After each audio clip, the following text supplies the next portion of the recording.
यूँ तो शिक्षा हम सभी के जीवन के लिए बेहद महत्वपूर्ण है।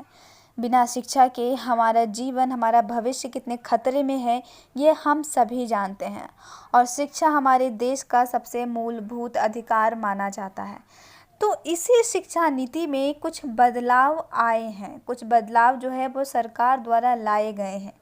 तो उन्हीं बदलावों को आज मैं आपको इस वीडियो में बताने वाली हूँ कि किस तरह के बदलाव हमारे शिक्षा नीति में आए हैं। जी हाँ, देश की शिक्षा नीति में 34 साल बाद नए बदलाव लाए गए हैं। दैट मीन्स कि कुछ इम्पॉर्टेंट चेंजेस हैं। There something new changes which happen in our education system. So Wednesday को इस नई शिक्षा नीति को कैबिनेट ने भी जो है वो मंजूरी दे दी है। जी हाँ, नई शिक्षा नीति में स्कूल के बस्ते, प्री प्राइमरी क्लासेस से लेकर बोर्ड परीक्षाओं, रिपोर्ट कार्ड, यूजी एडमिशन के तरीके, एमफिल तक बहुत कुछ बदला गया है। तो मैं आपको बताने वाली हूँ इस वीडियो में सारे बदलाव। तो आप वीडियो को बिल्कुल भी मिस ना करें, एंड तक देखें कि हमारे एजुकेशन सिस्टम में 34 ईयर्स बाद जो है किस तरह के बदलाव आए हैं, कैसे कैसे चेंजेस आए हैं। तो चलिए बिना किसी देरी के मैं आपको बताने वाली हूँ चेंजेस जो भी हुए हैं हमारी शिक्षा नीति में। इस नीति की जो सबसे बड़ी विशेषता है वो यह है कि स्कूली शिक्षा, उच्च शिक्षा के साथ साथ अब कृषि शिक्षा हो गई, कानूनी शिक्षा, चिकित्सा शिक्षा जो हो गई, और तकनीकी शिक्षा जैसी व्यावसायिक शिक्षाओं को इसके दायरे में लाया गया है। इसका जो मुख्य उद्देश्य है, जो इसका मेन कारण है, वो यह है कि छात्रों को पढ़ाई के साथ साथ किसी लाइफ स्किल से सीधा जोड़ा जाएगा। यानी उनको एजुकेशन के अलावा कोई ऐसी चीज़ मालूम है जो हमारी से कृषि से रिलेटेड हो गई, कानून से रिलेटेड हो गई, तकनीकी से हो गई, चिकित्सा से हो गई, तो इन सभी चीज़ों को आपके साथ जो है वो डायरेक्टली जोड़ा जाएगा। यानी कि आपके लाइफ स्किल से सीधा जोड़ा जाएगा इस चीज़ को। जी हाँ, वैसे अभी तक आप आर्ट, म्यूजिक, क्राफ्ट, स्पोर्ट्स, योग आदि को जो है वो को करिकुलर या एक्स्ट्रा करिकुलर एक्टिविटी के तौर पर पढ़ते थे। यानी अब तक आप इसको इस तरह से पढ़ते थे। लेकिन अब ये जो हो गया है ये मुख्य कार्य का हिस्सा होगा। यानी आपका ये भी जो है एक इम्पॉर्टेंट सिलेबस हो गया है आपके लिए। तो अब इन्हें एक्स्ट्रा करिकुलर एक्टिविटी भर नहीं कहा जाएगा। यानी इसे सिर्फ को करिकुलर मात्र तक इसे सीमित नहीं रखा जाएगा। अब ये भी एक इम्पॉर्टेंट चीज़ है जो अब आपके साथ जुड़ जाएगी, कहीं ना कहीं आपके फ्यूचर में बहुत हेल्प करेगी। तो एक बहुत ही अच्छा बदलाव है मेरे हिसाब से। तो साथ ही अभी तक शादी होने पर या किसी के बीमार होने पर या किसी की पढ़ाई बीच में छूट जाती थी, मतलब बहुत सारे रीजंस होते थे जिसकी वजह से जो है बच्चों की पढ़ाई जो है वो बीच में छूट जाती थी। तो अब जो व्यवस्था है कि अगर किसी कारण से पढ़ाई 20 सेमेस्टर में छूट जाती है तो इसे मल्टीपल एंट्री या एग्जिट सिस्टम के तहत आपको लाभ मिलेगा। जी हाँ, मतलब अगर आपने 1 साल पढ़ाई की है तो सर्टिफिकेट, 2 साल की है तो डिप्लोमा मिलेगा, 3 या 4 साल के बाद आपको डिग्री भी दी जाएगी। साथ ही सरकार ने तय किया है कि अब सकल घरेलू उत्पाद यानी जो जीडीपी का कुल 6% यानी 6% शिक्षा पर ही खर्च होगा। फिलहाल भारत की जो जीडीपी का 4.43% हिस्सा है वो शिक्षा पर इन्वेस्ट किया जाता था, खर्च किया जाता था। तो अब उसे बढ़ाकर 6% कर दिया जाएगा, कर दिया गया है। वहीं मानव संसाधन विकास मंत्रालय का नाम बदलकर अब शिक्षा मंत्रालय कर दिया गया है। ये भी एक बहुत बड़ा चेंज है हमारे एजुकेशन सिस्टम में। अब आयोग ने जो है वो शिक्षकों के प्रशिक्षण पर खास जोर दिया। यानी आपके शिक्षक किस तरह से होंगे, उनकी इंटेलिजेंसी क्या है, वो जिस सब्जेक्ट को पढ़ा रहे हैं वो उस सब्जेक्ट में कितने माहिर हैं, इन सभी चीज़ों पर अब काफ़ी हद तक जोर दिया जाएगा। जाहिर सी बात है कि एक अच्छा टीचर ही एक बेहतर स्टूडेंट को तैयार करता है। यानी जब आपके टीचर अच्छे होंगे तो ऑब्वियस सी बात है कि वो आपको अच्छे से पढ़ाएंगे और आप उस चीज़ को बेहतर तरीके से समझ पाएंगे। इसलिए व्यापक सुधार के लिए शिक्षा प्रशिक्षण और सभी शिक्षा कार्यक्रम को विश्वविद्यालय या कॉलेजों के स्तर पर शामिल करने की सिफारिश की गई है। सरकार अब न्यू नेशनल करिकुलम फ्रेमवर्क तैयार करेगी। इसमें ईसीई, स्कूल टीचर्स और अडल्ट एजुकेशन को जोड़ा जाएगा। बोर्ड एग्जाम को भाग में बांटा जाएगा। अब 2 बोर्ड परीक्षाओं को तनाव कम करने के लिए 3 बोर्ड परीक्षा का जो है वो नियम बनाया गया है। यानी आपका जो है बोर्ड परीक्षा वो 3 बार भी लिया जा सकता है।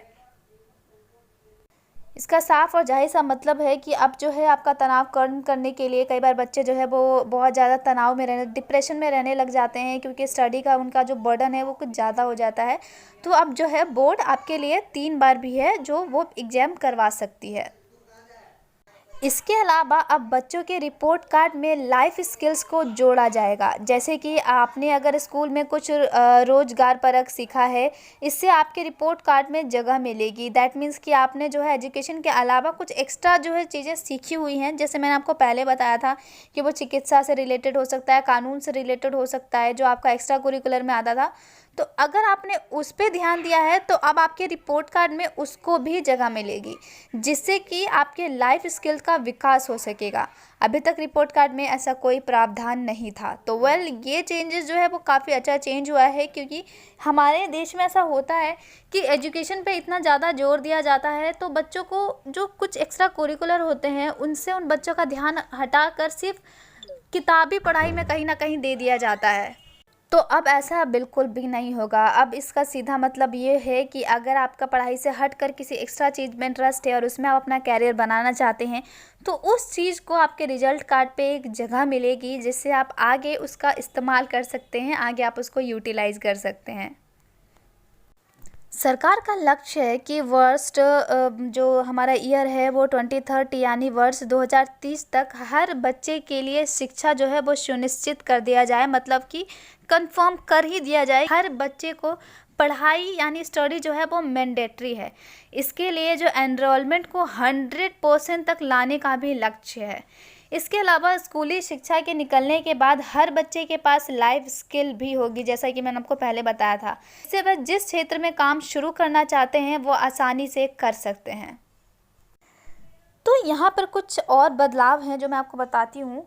वह जो नई राष्ट्रीय शिक्षा नीति यानी जो NEP है, 2020 में राष्ट्रीय परीक्षा एजेंसी द्वारा उच्च शिक्षा संस्थानों में प्रवेश के लिए कॉमन एंट्रेंस एग्जाम का ऑफर दिया जाएगा। इसका मतलब है कि पहले जो बच्चे कट ऑफ के पीछे भागते थे, अब उनकी टेंशन थोड़ी कम कर दी गई है। अब आपको जो है जैसे आपने 12th कंप्लीट कर लिया है, तो उसके बाद जो है आपका एडमिशन लेने के लिए आपके लिए जो है एक कॉमन एंट्रेंस एग्जाम का ऑफर दिया जाएगा। जी हाँ, तो NEP के अनुसार यानी नई राष्ट्रीय शिक्षा नीति के अनुसार नेशनल टेस्टिंग एजेंसी को अब देश भर के विश्वविद्यालय में प्रवेश के लिए प्रवेश परीक्षा आयोजित करने के लिए एडिशनल चार्ज दिया जाएगा, जिसमें वह हायर एजुकेशन के लिए आम यानी कॉमन एंट्रेंस परीक्षा का आयोजन कर सकता है। जो NTA है हमारा, वो पहले से ही all India engineering entrance exam के लिए जो GMAN मेडिकल प्रवेश परीक्षा, NEET, UGC, नेट, दिल्ली विश्वविद्यालय, जवाहरलाल नेहरू विश्वविद्यालय जैसे केंद्रीय विश्वविद्यालय में प्रवेश के लिए प्रवेश परीक्षा आयोजित करवाता आया है। पाठ्यक्रम में भारतीय ज्ञान पद्धतियों को शामिल करने के लिए, यानी जो हमारे भारत की जो पहले जो एजुकेशन थी, जिस तरह से पढ़ाई जाती थी, राष्ट्रीय शिक्षा आयोग का गठन करने और प्राइवेट स्कूल को मनमाने तरीके से फीस बढ़ाने के रोकने पर भी सिफारिश की है। दैट मीन्स कि जो हमारे प्राइवेट स्कूल्स होते हैं, मैं ये नहीं कहती कि वहाँ पे एजुकेशन ख़राब है, लेकिन कई बार फ़ीस बढ़ाने की वजह से कई सारे बच्चों को जो है वहाँ से स्कूल छोड़ना पड़ता है या बदलना पड़ता है। तो उस चीज़ को अब रोक दिया गया है कि आप अपनी तरीके से अब फीस नहीं बढ़ा सकते हैं। तो ये राष्ट्रीय शिक्षा आयोग भारत का जो प्राचीन ज्ञान पद्धति है उनको समग्रता के साथ यानी कि सेम रूप से जो है शिक्षा के साथ जोड़ने का काम किया जाएगा। जैसे पहले जो है हमारे भारत में जड़ी बूटियों से लेकर हर एक चीज़ पढ़ाई जाती थी, तो उस चीज़ को भी अब आपके शिक्षा में जोड़ दिया जाएगा, जिससे सिर्फ किताबी पढ़ाई नहीं पढ़कर आप और चीज़ों के बारे में भी जानकारी हासिल कर सकें। रिसर्च में जाने वालों के लिए भी एक नई तरीके की नीति बनाई गई है, एक नई व्यवस्था की गई है। उनके लिए 4 साल के डिग्री प्रोग्राम का विकल्प दिया जाएगा, यानी 3 साल डिग्री के साथ 1 साल MA करके MPhil की ज़रूरत नहीं होगी। इसके बाद सीधे PhD में जा सकते हैं। इसका मतलब ये है कि सरकार ने नई शिक्षा नीति में अब MPhil को पूरी तरह से ख़त्म करने की बात कही है। मल्टीपल डिसिप्लिनरी एजुकेशन में अब आप किसी एक स्ट्रीम के अलावा दूसरे सब्जेक्ट भी ले सकते हैं। यानी अगर आप इंजीनियरिंग कर रहे हैं तो आप म्यूजिक का भी शौक़ रखते हैं, तो अब आपको ज़्यादा नहीं सोचना है, क्योंकि आप म्यूजिक भी अपने जो है एजुकेशन में इंक्लूड कर सकते हैं। यानी अगर आपको म्यूजिक का शौक़ है तो आप उस विषय को भी साथ में पढ़ सकते हैं। अब स्ट्रीम के अनुसार सब्जेक्ट लेने पर कोई जोर नहीं दिया जाएगा। पहले जैसे स्ट्रीम के अनुसार सब्जेक्ट का चुनाव करना होता था, अब उसमें बदलाव आएगा। प्राथमिक स्तर पर शिक्षा में बहुभाषिकता को प्राथमिकता के साथ शामिल करने और ऐसे भाषा में शिक्षकों की उपलब्धता को महत्व दिया गया है। दैट मीन्स कि जो हमारे बच्चे होते हैं वो कई बार दूसरे स्टेट से आते हैं तो वो उस लैंग्वेज को नहीं समझ पाते हैं, तो अब ऐसे शिक्षकों को चुना जाएगा जो बच्चे की लैंग्वेज को जानते हों और उन्हें समझते हों। तो बच्चों को भी अब जो है वो डायरेक्ट जब स्टडी स्टार्ट करते हैं तो लैंग्वेज को लेकर उन्हें कोई परेशानी नहीं होगी। यह समस्या राष्ट्रीय स्तर पर विभिन्न राज्यों में भी दिखाई देती हैं। इसलिए पहली से 5वीं तक जहाँ तक संभव हो मातृभाषा का इस्तेमाल शिक्षण के माध्यम के रूप में किया जाए। जहाँ घर और स्कूल की भाषा अलग अलग है वहाँ 2 भाषाओं के इस्तेमाल का सुझाव दिया गया है। दैट मीन्स कि अगर बच्चा जो है अपने घर में कुछ और लैंग्वेज बोलता है और स्कूल में कुछ और लैंग्वेज है तो उसे परेशान होने की ज़रूरत नहीं है, क्योंकि उसके घर के लैंग्वेज को भी टीचर जो है उसी भाषा में बच्चे को पहली से 5वीं कक्षा तक पढ़ाएंगे। लड़कियों की शिक्षा जारी रहे इसके लिए उनको भावनात्मक रूप से सुरक्षित वातावरण जो है वो देने का सुझाव दिया गया है। मतलब जो लड़कियां जहां स्टडी करने जा रही हैं वहां पूरी तरह से वो खुद को सेफ महसूस करें। इसके अलावा कस्तूरबा गांधी बालिका विद्यालय का जो विस्तार है 12वीं तक करने का सुझाव जो नई जो शिक्षा नीति 2019 में भी दी गई है।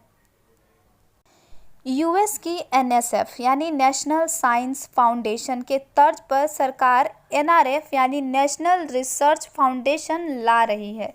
इसमें न केवल साइंस बल्कि सोशल साइंस पे भी शामिल होगा। यानी इसमें आप सिर्फ साइंस नहीं बल्कि सोशल साइंस में अगर आप इंटरेस्ट रखते हैं तो आप जो है पार्टिसिपेट कर सकते हैं।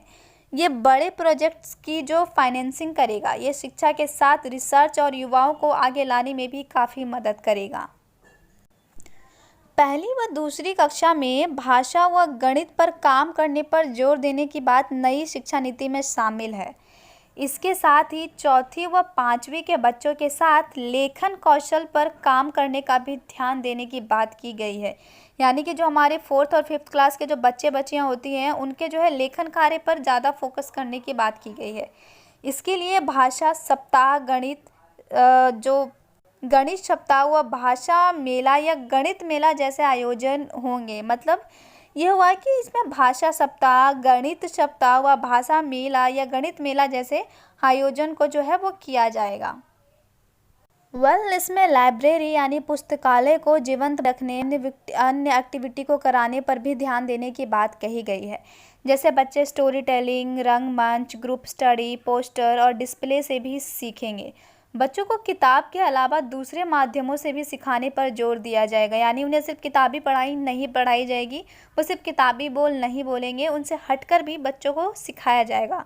ये बच्चों के बस्ते का बोझ भी कम करने में काफ़ी हेल्पफुल है मेरे ख्याल से। तो अर्ली चाइल्डहुड केयर एवं एजुकेशन के लिए करिकुलम एनसीईआरटी यानी करिकुलम एनसीईआरटी द्वारा तैयार होगा। इसे 3 से 6 वर्ष के बच्चों के लिए डेवलप किया जाएगा। इसमें बुनियादी शिक्षा यानी 6 से जो 9 वर्ष के बच्चों के लिए होगा के लिए फाउंडेशन लिटरेसी व न्यूमेरेसी पर नेशनल मिशन शुरू किया जाएगा।